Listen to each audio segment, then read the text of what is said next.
দেখো রাশিবিজ্ঞান, এটা অঙ্কের এই চ্যাপ্টার রাশিবিজ্ঞান করতে গেলে যে প্রাথমিক জিনিসগুলো জানা দরকার সেটা হচ্ছে, ধরে না একটা উদাহরণ না দিতে হবে না, প্রথমে একটু গড় জিনিসটা বলি। গড় জিনিসটা কি? গড় ইংরেজিতে কি বলে? অ্যাভারেজ বলে বা মিন, MEAN, মিন বলে, ঠিক আছে? তো কনসেপ্টটা কিরকম? ধরা যায়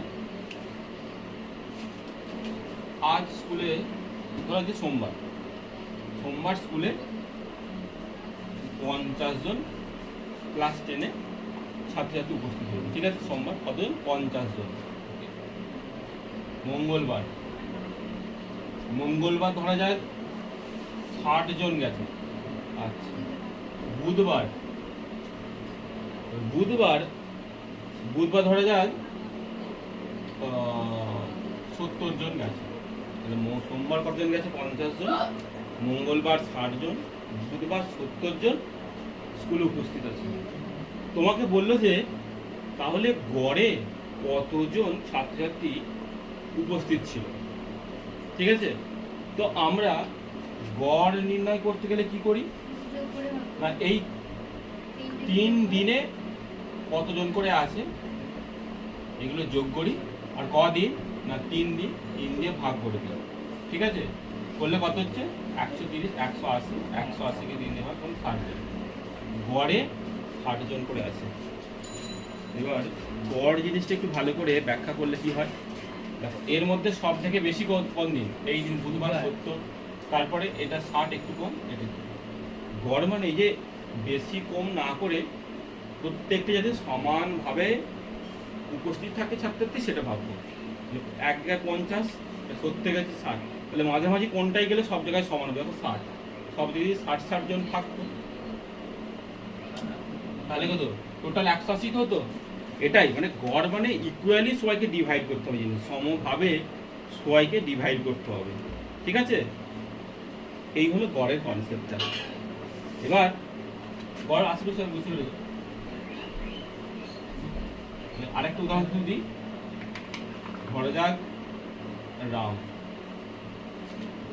রাম এর কাছে 2টো লজেন্স আছে, রহিম এর কাছে আছে 5টা লজেন্স, আচ্ছা শ্যামের কাছে ধরা যাক আছে 4টে লজেন্স, 5টা লজেন্স আছে। বললো তোমাদের কাছে তো এরকম লজেন্স আছে, ঠিক আছে?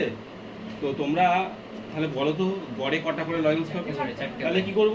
সব কটা যোগ করব, যোগ করে 3 জন লোক 3 দিয়ে ভাগ করব, তাহলে 12/3, তাহলে 4, তাহলে গড় কত হলো? 4। এটা মনে রাখতে হবে। এবার এটাকে একটু ম্যাথামেটিক্যালি করব, কারণ ম্যাথামেটিক্যালি পরীক্ষায় প্রশ্ন দিয়েছে। তাহলে ধরে নাও এটা x1 লোক, এটা x2 লোক, এটা x3 লোক, এটা x1, এটা মানে শ্যামটা x1, রামটা x2, রহিমটা x3, আর 1 2 3, তাহলে হাইস্ট 3 নম্বর আছে।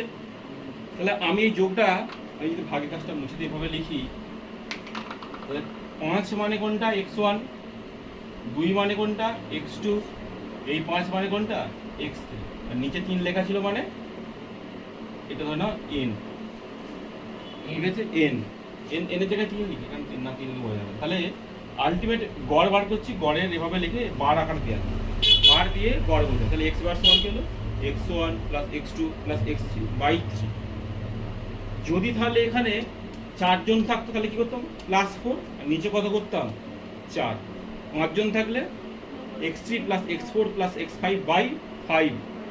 7 জন থাকলে 7, তাহলে 7 অবধি x4 + x5 x7 6 7 অবধি যেতাম, নিচে 7 দিয়ে ভাগ, তাই তো? তাহলে যদি এখানে n সংখ্যক থাকে তাহলে কি করব? ডট ডট করে প্লাস xn অবধি যাব, আর নিচেও ভাগ করবো, তাহলে কত? যতজন তত দিয়ে ভাগ, n দিয়ে। তাহলে কি করলাম? যত, দেখো ভ্যালুগুলো, প্রত্যেকটা ভ্যালু যোগ করেছি n পর্যন্ত থাকলে, আর যতগুলো আছে সেই সংখ্যা দিয়ে ভাগ করেছি। তাহলে x বার সমান x1 + x2 + x3 + dot dot করে প্লাস xn/n, ঠিক আছে? পরের লাইনে এই যে যোগটাকে এই চিহ্ন দ্বারা ডিনোট করা হয়, সিগমা চিহ্ন বলে। ঠিক আছে, এটা আমি আই লিখে দিচ্ছি, এক্স আই। আই এর ভ্যালু কত না 1 থেকে শুরু করে n পর্যন্ত, 1 to n। কিভাবে লিখলাম, সামেশন এক্স আই, আইটা কি ভ্যালু নিচ্ছে, এই যে 1 থেকে শুরু করে n পর্যন্ত, i equal to 1 to n, আর নিচে কতগুলো আছে, n আছে, তাই তো? এইটা পরিষ্কার তো সবাই, এই জিনিসটা আমি বললাম, এবার মুছে দিচ্ছি আমি। আচ্ছা, এখানে কোন মানটা পরিবর্তনশীল হয়ে যাচ্ছে, এইখানের মানটা আর সেই অনুযায়ী এই মানটা চেঞ্জ হচ্ছে। আমি বললাম যে যোগফলটা লিখতে হয় কি করে, যোগফলটা লিখতে হয় এই চিহ্ন দিয়ে, সিগমা চিহ্ন, সামেশন। তাহলে এখানে কোন মানটা চেঞ্জ, এক্স তো চেঞ্জ হয়নি, এক্স এর এই মানটা চেঞ্জ হচ্ছে, মানে এক্সই চেঞ্জ হচ্ছে ঠিকই, কিন্তু দেখো এখানে এই নাম্বারটা চেঞ্জ হয়ে যাচ্ছে। তাহলে এই নাম্বারটা কিছু একটা ধরে নিই, আই ধরে নিই। তাহলে আই এর মানটা কোথা থেকে কত অব্দি যাচ্ছে না 1 থেকে শুরু করে n পর্যন্ত গেছে, x3 plus x4 plus x5 plus x6 করতে করতে n সংখ্যা, মানে জানি না আমি যত 100 200 500 যা হবে হবে। তাহলে i এর ভ্যালু কত থেকে 1 থেকে n পর্যন্ত, নিচে কত দিয়ে ভাগ ছিল, n দিয়ে ভাগ, কোনো অসুবিধা নেই, কোনাকুনি গুণ করলে তাহলে কি হয়, n x বার মানে n ইনটু x বার সমান সামেশন i ইকুয়াল টু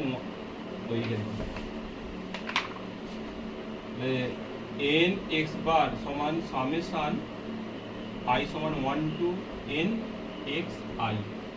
এইটা মনে রাখতে হবে, পরীক্ষা এখান থেকে প্রশ্ন দেয়, এটা খাতায় নোট করে নিন ব্যাপারটা, এটা পরীক্ষায় পড়ে। n x বার সমান summation i equal to 1 to n x i, short প্রশ্ন দেয়, 4টা অপশনের মধ্যে এরকম বাচ্চা দেয়। আচ্ছা, এবার দেখো, ধরে নাও আজকে আমার এখানে 5 জন স্টুডেন্ট আছে, অঙ্কের পরীক্ষা নিয়েছি 50 নম্বরের, 30 নম্বরের পরীক্ষা নিয়েছি, 5 জন স্টুডেন্ট আছে, 30 নম্বরের পরীক্ষা নিয়েছি। 5 জন স্টুডেন্টের মধ্যে একজন পেয়েছে 30, একজন পেয়েছে 28, দ্বিতীয় জন, আর একজন পেয়েছে 28, 30,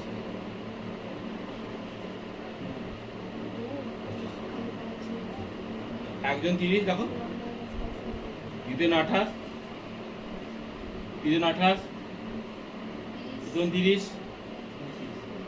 পেয়েছে, ঠিক আছে।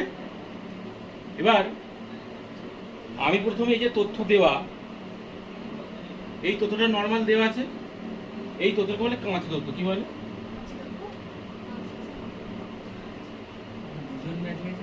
কাঁচা তথ্য বলে, মানে যেটা দেওয়া আছে নর্মাল, এটা দেওয়া আছে। অঙ্কটা করতে গেলে কি করতে হবে, আমাকে সাজিয়ে নিতে হবে। কিভাবে সাজাবো, ছোট থেকে বড় সাজাবো, যখনই সাজাবো তাকে কি বলবো, বিন্যাস করতে হবে। তাহলে পরপর সাজালে কি হয়, 25, 28, 28, 30।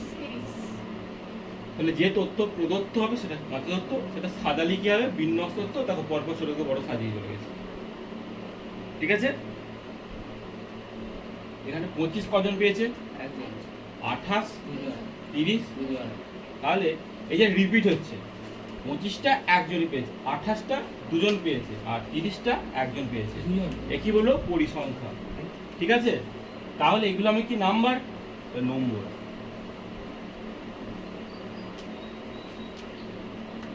নম্বরটা এই মানটা চেঞ্জ হয়েছে, এটা xi, এটা পরিসংখ্যা, পরিসংখ্যা বা ফ্রিকোয়েন্সিকে f বলে।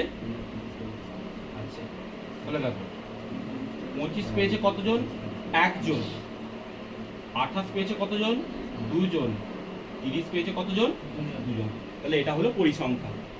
টোটাল যোগ করে দেখো কত হয়, সামেশন এফআই করে দেখো কত হয়, এটা 2 আর 2 4 আর 1 5, 5 জন ছিল এখানে, সামেশন এফআই করে 5 পেলাম, পেয়ে গেলাম, ঠিক আছে। এই দুটো ছক বোঝা গেছে।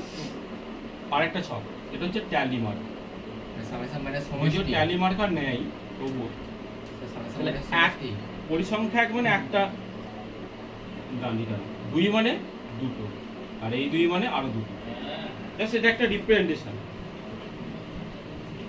পরিসংখ্যা 1 মানে 2 মানে, ঠিক আছে। তাহলে আমাকে এই ফ্রিকোয়েন্সিটাই জানতে হবে। তাহলে 25 পেয়েছে একজন 1, 28 2 পেয়েছে 2, ঠিক আছে, যোগ করে, ঠিক আছে।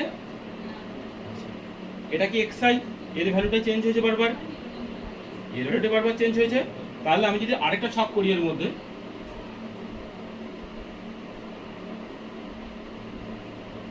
fi xi, 25 কে 1 দিয়ে গুণ করলে কত হয়? 25 কে 25, 28 কে 2 দিয়ে গুণ করলে কত হয়? 30 কে 2 দিয়ে গুণ করলে কত হয়? 60। সামেশন fi xi করো, 5 আর 6 যোগ করলে 11 এর 1, হাতে থাকে 1, 6 এর 7, আর তারপরে 12, 12 দিয়ে যোগ করলে। এবার আমরা এক্ষুনি সূত্রটা অ্যাপ্লাই করবো এখানে। একটু আগে সূত্র কি শিখলাম, গড় বার করার সূত্রটা কি, আমি এটা উপরে করছি।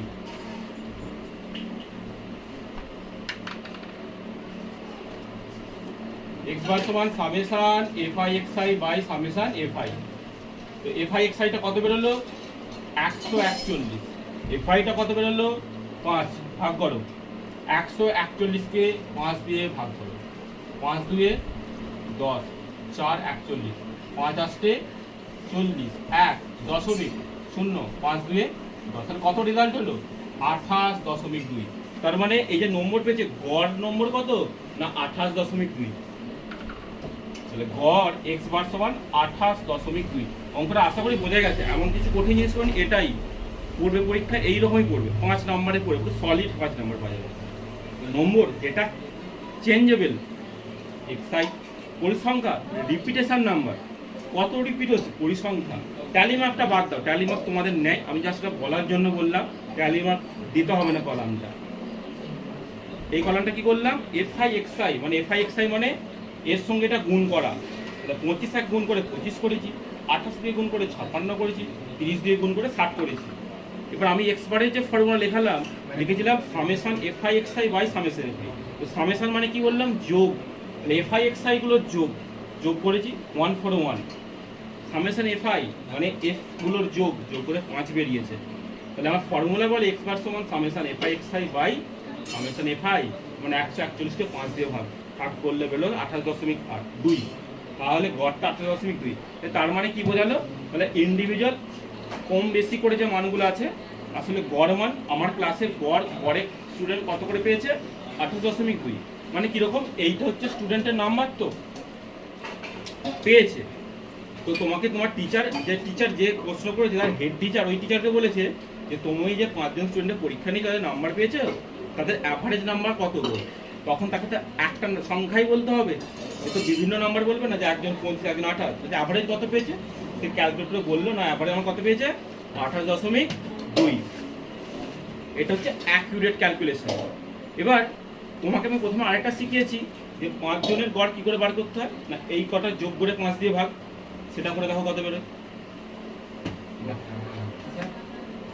এই আমি একটু মুছে দিচ্ছি, কাজের উত্তর বিন্যস্ত হচ্ছে। তো আমরা এত কিছু করে 28.2 পেলাম। তো আমরা গড়ের আরেকটা নিয়ম শিখলাম কি, প্রথমে যেটা মানে একদম বেসিক, যে টোটাল নাম্বারটা যোগ করে কি করব, যত জন আছে তত ভাগ করব। তাহলে টোটাল নাম্বার কতটা, কি কি ছিল? একটা ছিল 25, আচ্ছা দুটো ছিল 28, দুটো ছিল 30, তাই তো? এ কত দিয়ে ভাগ? 5 দিয়ে ভাগ। তাহলে যোগ করো এটা পুরোটা, এই পুরোটা যোগ করো, এই পুরোটা যোগ করে দেখবে 141ই বেরোবে, আর ভাগ করে দেখবে 28.2 বেরোবে। আসলে ওই জিনিসটা এখানে করেছি, একটু অন্য রূপে করেছি, সেমি বেরোবে। এটা কিন্তু এর সঙ্গে সম্পর্ক নেই, যা সেটা আমি বললাম আলাদা করে। ওকে, ঠিক আছে। এই পদ্ধতিতে গড় একে কি বলছি? ভার যুক্ত গড়। ভার, এই কি বলে? ভার যুক্ত গড়। ভার যুক্ত গড়। নরমাল যেটা বিজ্ঞানীতে করেছিলাম এটা কি? যৌগিক গড়, arithmetic mean, AM, arithmetic mean AM, আর এটা ভার যুক্ত গড়। ওকে, এবার নেক্সট আমরা করছি পরেরটা। এরপর যেটা জানতে হবে শ্রেণী জিনিসটা কি। শ্রেণী অনেকটা হচ্ছে পাল্লা। এখানে পাল্লা মানে দাঁড়ি পাল্লা নয়, এখানে হচ্ছে রেঞ্জ। রেঞ্জের মধ্যে জানতে হবে। এই আবার একই জিনিস, ধরে নাও 30 নম্বরের পরীক্ষা হয়েছে, অঙ্কের পরীক্ষা। ধরে যাক এরকম হয়েছে যে কিছু জন 10 পেয়েছে, কিছু জন 11, কিছু 15, এরকম বিভিন্ন নাম্বার। আমি একটা মোটামুটি নাম্বার লেখার চেষ্টা করছি যে 1 2 3 4 5 6 7 8 9 10 11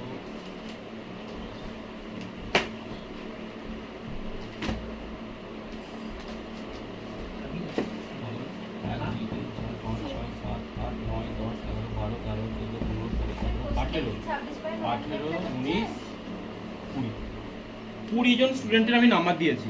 এখানে 20 জন স্টুডেন্টের নাম্বার দেওয়া আছে, ঠিক আছে? তো এদের মধ্যে 20 জন স্টুডেন্টের সব থেকে কম কে পেয়েছে? কম নাম্বার কোনটা আছে? এটা তো। আর হাইয়েস্ট নাম্বার কত আছে? 30 আছে। 10 সব থেকে কম 30 আছে, তাই তো? এটা আমাকে করতে হবে, এখানে পাল্লা করতে হবে, মানে একটা থেকে এত।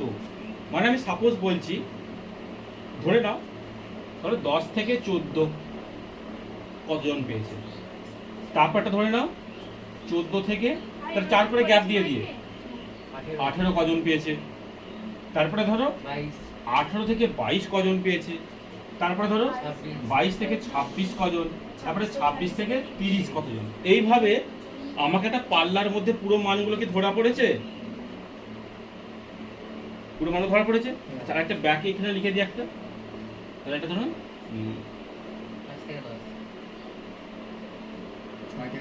6 থেকে 10, 6 থেকে 10, 10 থেকে 14, 14 থেকে 18, আর ওইদিকে একটা লিখে দিই 30 থেকে 34। কেন করতে গেলাম? আমি জাস্ট মানগুলো আগে এটা বোঝা দরকার যে এই যে মানগুলো যেগুলো এলোমেলো ভাবে দেওয়া ছিল, মানে কাঁচবো তো এগুলো, তো এইগুলোকে আমি একটা শ্রেণীবদ্ধ করার চেষ্টা করছি। শ্রেণীবদ্ধ করতে গেলে একটা পাল্লার দরকার হচ্ছে, সেই পাল্লাটা মেনটেন করেছি বারবার। দেখো কত করে গ্যাপ, এটা প্রত্যেকটা গ্যাপে কিন্তু 4 করে আছে, সেম গ্যাপ মেনটেন করে আমি এটা করেছি। তাহলে যদি করতে হয় তার এইটা ছোট এইটা বড়, দেখো 6 কম 10 বেশি, এই কমটাকে কি বলে? নিম্ন, আর বেশিটাকে কি বলবো তাহলে? ঊর্ধ্ব। কমটাকে নিম্ন, বেশিটাকে ঊর্ধ্ব, এই নিয়ে কোনো সমস্যা নেই। তো এটা শ্রেণী, তাহলে এটা কি?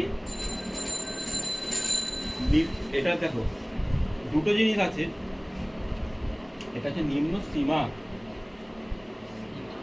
এটা ঊর্ধ্ব সীমা, এটা লোয়ার, এটা আপার, লোয়ার আপার, বারবার এক সিস্টেমটা, ঠিক আছে? এবার তুমি আমাকে বলো তো 6 থেকে 10 এই নাম্বারটা কজন পেয়েছে? কেউই পায় না। 6 থেকে 10 একজন পেয়েছে, একজন। হ্যাঁ স্যার 10 পেয়েছে তো। 10 পেয়েছে, তাই তো? কজন পেয়েছে? একজন। আচ্ছা 10 থেকে 14, ওটা দুজন। দেখো আমি একটা কথা বলি, একটা কথা বলি, এক লেখাটাকে এখানে ধরো 6 থেকে 10, আর পরেরটা 10 থেকে 14 আছে, তাহলে দুবারই তো, এটা 10 এর শেষ, এটা 10 এর শুরু, তাহলে 10 এখানে একটা আছে, 10 কি তাহলে দু জায়গাতে লিখবো? না, যে কোনো একটাই লিখবো। কোনটাই লিখবো? ওটা আগে। আমার যেটা আমি ধরে আগাবো সেটা সব জায়গাতেই ধরে আগাবো, এলোমেলো করবো না। আমি যদি ধরে নিই যে 10টা 6 থেকে 10-এর মধ্যে ফেলবো, তার মানে কি আপ টু 10 পর্যন্ত, আর 10 থেকে 14 মানে 10-এর পর থেকে শুরু করবো। 10 থেকে 14 মানে 10 থেকে 10-এর পর থেকে, মানে 11, আরেকটা আছে 10 তো এই দুটো লিখবো। তাহলে আমি যে কোনো একটাকে ধরে আগাবো, এরকম নয় এখানেও ধরবো ওখানেও ধরবো, সব তাহলে এলোমেলো করলে হবে না। বুঝে গেল? এটাই আজকে এই সীমানা অবধি থাক, পরে আবার দেখা যাবে।